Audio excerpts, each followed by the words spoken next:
the male gaze isn't paying your bills, so why are you working and posting for its approval? Let's get into it. Welcome back to the Stella podcast, y'all. Before we get into it, I want to give a shout out to Factor Meal Kits. They deliver fresh, nutritionally dense, and chef-prepared meals right to your doorstep. I've tried Factor out and they were amazing, and you can actually get 50% off as well as free shipping with my code, and you will also get 20% off your next month. So this is an amazing deal. So if you're short on time, you're trying to be healthier, if you're trying to spend less time in the grocery store, this is an amazing way to do all of that. And not sponsored, but an affiliate link is used. So back to the male gaze. I'm sure most of you, if you're listening to this podcast, have heard of this before. This phrase was actually coined by the feminist theorist Laura Mulvey, and it refers to how media and society conditions women to see ourselves through the way a typical patriarchal male would view us, which is basically objectifying us and sexualizing us and not allowing for much room beyond that. There's not going to be a lot of empathy towards women. There's not really a lot of compassion. There's not room for us to have our own interests and intelligence and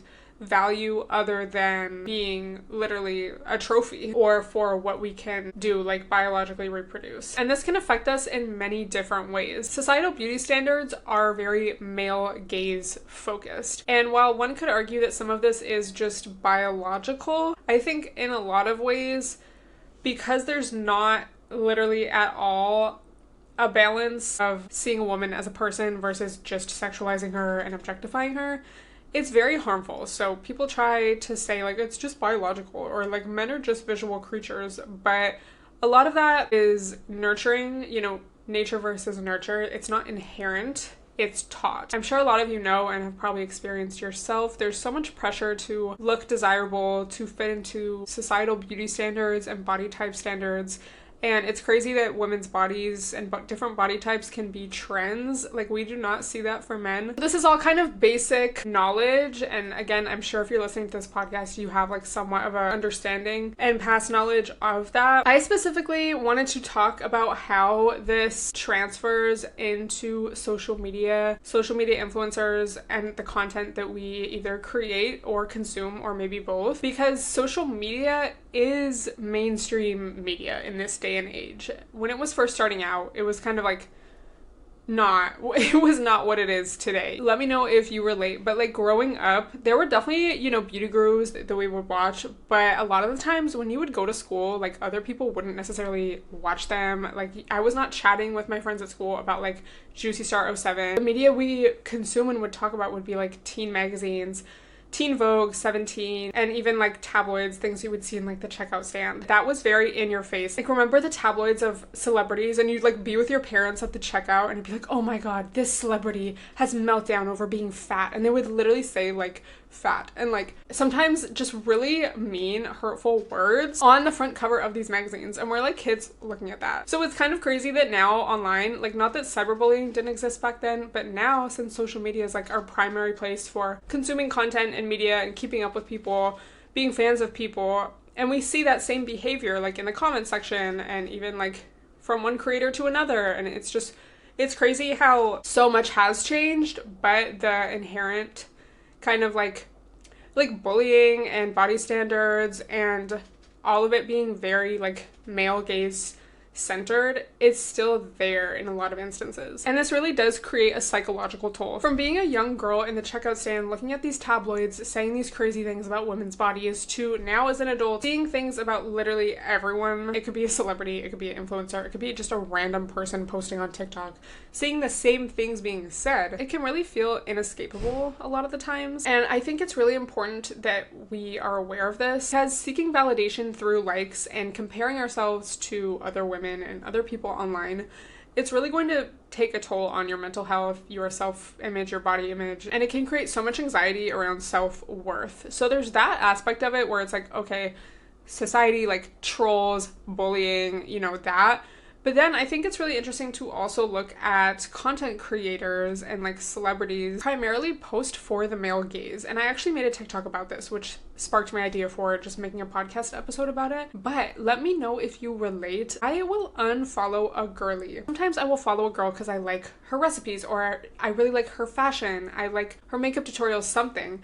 But then I start to notice that everything she posts is like hypersexualized. And this is it's kind of like niche, but I think, and I said this in my TikTok, a huge example of this is Kylie Jenner. I think it's so interesting. As time has gone on, she hasn't really changed her brand, in the sense of, you go on her page now, maybe it's less aspects than it was in 2015, 2016, you know, when BBL fashion was like at an all-time high and whatever, but it's still so much like, why is your ass in my face? Why are your titties in my face? The way that you're posing, it's very sexual, and there's not any real message behind it. I think another example of this, we're gonna go back to that, spiritual quote unquote influencers, or I remember a lot of vegan influencers back in the day, or like yoga people, you know, the spiritual community, when it starts getting like really weird, they will post these really sexualized photos of themselves. And I'm not saying there's anything wrong with that, but it's like, personally, I just don't want to see that. And there's a difference of like, you're not doing that constantly and you just post like a bikini pic once, and it's like, yes, like if it was my friend, I'm like, yes, hyping my friend up. If someone's just constantly making it a point to post sexualized photos. Something I meant to add that I am thinking of while I'm editing is, another reason this is a problem is that a lot of the time people want to use tactics from sex workers to sell their own product, whether that's their skincare line, their yoga membership, their guide, whatever, and claim that they're not doing that, or be judgmental of people who are doing that to promote their spicy page or whatever they're working at the club that night, you know? At the end of the day, especially with the spiritual community, I just remember back in the day, y'all, the vegan community, people try to have this image of like, oh, this is a family. We're all like a community, like this earthy, just, this is all love. And it's like, you know that sex sells, and that's why you're posting these nudes of yourself. So I think it's just a lack of authenticity that bothers me, and taking from another group of people's kind of like their business model, but then like, oh, but I'm not like them, like looking down on that. So continue on. I think there's a big disconnect for people, like creators, because, and I used to do this too, this is the thing, and this is also why I bring up Kylie Jenner. But going back, a lot of the times you will get way more engagement when you do post your body, when you do post a little butt, whatever it may be, if you're looking good. But at a certain point, you will start attracting a lot more male followers. And I had to learn this the hard way. Swimsuit try-on hauls were a big trend like a few years ago, just with these like random brands. And so they would usually pay a pretty good amount, and it was a pretty easy video to make and like pretty helpful because people want to see how these swimsuits fit. But you did have to like pose in the swimsuits. These videos of mine would get so many views. I think it was my #1 video at one point, like over 1 million views, a long form YouTube video of a swimsuit try on haul. All my videos just started getting like way less views. And one day I just went into my analytics and I noticed that I think it was like over 70% of my channel demographics were men, because my swimsuit try on hauls were the ones getting the most views. So in the algorithm, that's what YouTube thinks my channel is about, is like swimsuit try on hauls. Who's gonna watch that once it really starts taking off? Horny guys, like specifically men in countries where like spicy content is banned, like that's what they're gonna watch, because it's not like spicy, it can get through their filters of their country. None of my wholesome videos, and just like, not that those videos weren't wholesome, but like all the rest of my videos were not being pushed out to my audience. So that really like shook me. Like I was like, okay, at least I know what the problem is. But it was really a wake-up call for me. And mind you, I'm like probably 22 at the time. I was still young, you know, I don't hold it against myself, but it was just crazy that it affected me that much and like my channel that much. So it was kind of since then on and off, I think, especially just in the past couple of years for me, like getting older, it's like, okay, I'm kind of seeing how this is like coming across in the, you know, 2014, 2015, 2016. Those were the main years, I feel. We have BBL fashion, we have Kylie Jenner, the King Kylie era, we have Tumblr, we have really like the start of Instagram and Instagram baddies. That's like the main content that we're consuming as like these teens, so we just think it's normal. For me, it was really important to develop a brand and post with what I want my target audience to be in mind, which for me is like the girlies. Some gays, some bros honestly do watch my content, period, love y'all. So I'm not going to be posting all these really hypersexualized photos and videos because the girlies don't want to see that. Like, sometimes, don't get me wrong, I'll post my gym pic and I'm kind of like, ooh. But then I have like girls hyping me up in my messages. So it's just like keeping it to a minimum. All of this is basically to say, if you are a creator or literally just anybody, you need to keep your target audience in mind. Unless you are literally like a dancer at a club and you're like, or you're like a bottle girl, a bartender, and you're like, come visit me tonight. Yeah, that makes sense for you to like post that because that's like your audience is the bros.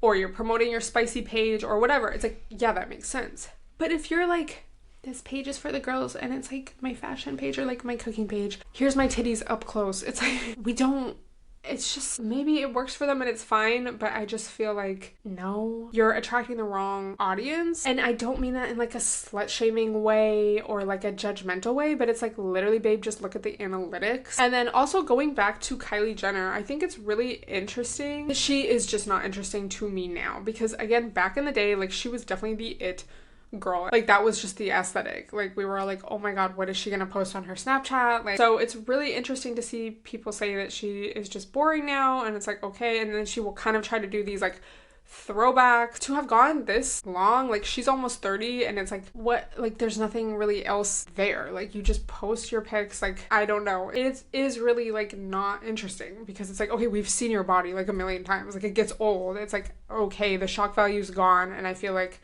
even just social media trends have changed. So it's like looking at it from like a business perspective, a branding perspective, but then also just like in a vibe way. It's like when you rely so much on engagement and like, and basically when it comes down to it, attention from male followers, it's like the girlies are gonna get bored at a certain point. It's like, I guess you could say, oh, she's like a businesswoman, but it's like, I'm not inspired by her as a businesswoman. Does that make sense? Like, there's other people that are, I think, better examples of that. And this is not like hate towards her. I just think she's one of the most prominent examples of this, and someone that most of us kind of like almost grew up watching like on Instagram since those early days. It's kind of interesting to see like, okay, yeah, like if you don't really develop any other part of yourself, if like as a brand you're not trying to connect with your female audience and those who would actually support you and like buy your stuff or like whatever, it's like you're gonna fall off. So this obviously goes past just social media and like building a brand and,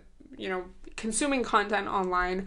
I think this also transfers to dating and friendships. Decentering men has been a really hot topic over the past couple years, I want to say, and it's just really interesting to consciously be aware of how little you gain from dating and how many guys, it's like you don't really gain much from partnering with them or being with them. And it's been really crazy to just feel how much like lighter I feel and how much time I have to actually focus on like what I care about. You know, people often think that when you say you're single because you like freedom, it's like because you just want to like sleep with as many different people as you can or whatever, but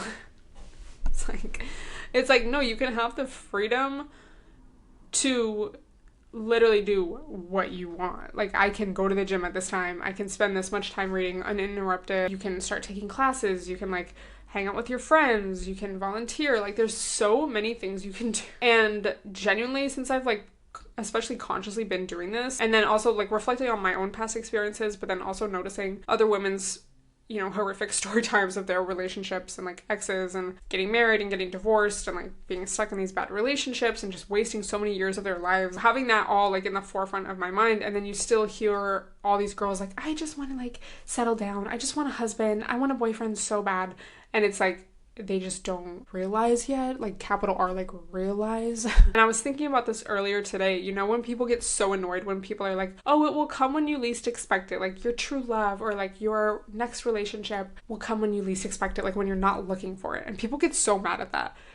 They do. And like on one hand, I get it, not to invalidate anyone's feelings or experience, but I think truly what that is referring to is like the desperation that, or like, it's not even, it is desperation, but like the hunger that a lot of women have when it comes to dating. And like you want something so badly, and I think that's because you feel like there's a gap in your life. Like there's a hole, something's missing. That is often when you can get in a bad relationship.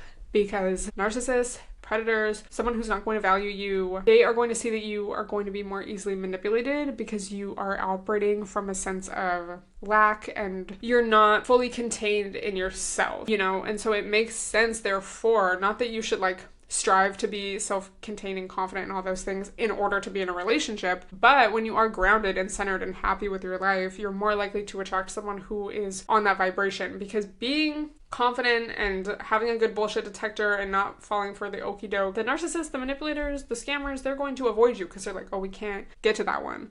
So therefore, you're allowing more space for hopefully the right person to come if that's what you want. But also it's just a more fulfilling way to live your life for yourself. And again, it's like the more, I think it's like getting older, it's like learning more about this, observing, again, reflecting on my own past experiences. It's just so crazy that my current life would have been completely unachievable, maybe more than a few decades ago, but you know, like, especially let alone like 100 years ago, which is so crazy because it's like, you know, that quote from Broad City, she's like, I'm not going to be a child, like, I'm only 27. I don't want to be a child bride. And that's literally how it feels. So it's just crazy that like so much of, you know, societal expectations for what our life should look like, especially as women, it's like based on these olden days things that's stupid, for lack of a better term. Like, it's like there's so much life to be lived, and it's just so crazy that there's concept of the nuclear family and how that's so promoted in America and how it's like so unhealthy for everyone involved, and people feel a lack of community, and it's just also so unrealistic for one person, especially if you're a woman, like one man, and especially if we're going by like society and tradition, it's like a patriarchal man who doesn't understand like empathy and basic emotional, like that's supposed to be like your best friend, your ultimate lover, you're this, you're that, like we only need each other, and like it just doesn't make sense. And people still have that expectation in their mind, and then it's like, why am I unhappy? And then I feel ashamed for being unhappy because no one's talking about this like in my immediate family or circle or whatever, so I must be weird, and people just feel isolated and alone, and then they have no community. Yeah, that's really crazy. Let me know your thoughts about that. And it's like no shade if you're in a relationship, but if you're not, like, babe, do not feel bad. Like, there's so much life to be lived, and I know it's like everyone says this, but it's really about prioritizing yourself, getting to know yourself, because there are so many layers, and especially when you're not distracted by like an annoying guy, no offense, like I'm sure there's guys out there that aren't annoying, but you know, like majority are. So really prioritizing your own opinion and cultivating your own community is so important. And that doesn't mean walking around like, I hate men. Like, if you want to do that, that's fine. I personally, I feel like that's kind of a waste of energy. It's like I have to interact with men most, you know, if I'm out and about. It's more so like for me an understanding and a knowing of like, okay, this is like how society is, therefore this is how majority of men are going to think and probably act towards me. I just have to prioritize myself, keep myself safe, and that means a lot of different things, you know, depending on the situation. It is really liberating to know that you're going to be okay and to prioritize the relationship that you have with yourself, because you're really stuck with yourself. And for me, the main things that have really helped with this, not drinking, like number one. Let me know if you want me to do a whole episode on this. I'm almost at 60 days. Again, recognizing the reality of majority of relationships that women have with men, and just kind of like demoting male attention and like compliments, which like I appreciate a compliment. Like a good example is like a guy hard-eyeing my story. Like I remember like in 2019 that would be so exciting and be like, oh my god, like this guy hard-eyed my story, and now it's just like IDC. I don't know, it's definitely been a journey. Yeah, prioritizing yourself, having also like long-term personal goals as well as short-term personal goals. So like reading something, Duolingo, meditating, prioritizing friendships. I choose peace. I would love to hear your thoughts on any of this. I know this was kind of like, it low-key felt a little all over the place, but I just had a lot to say. So thank you guys so much for listening and watching. Let me know what you want me to talk about next week, and I will see you guys then. Bye everyone.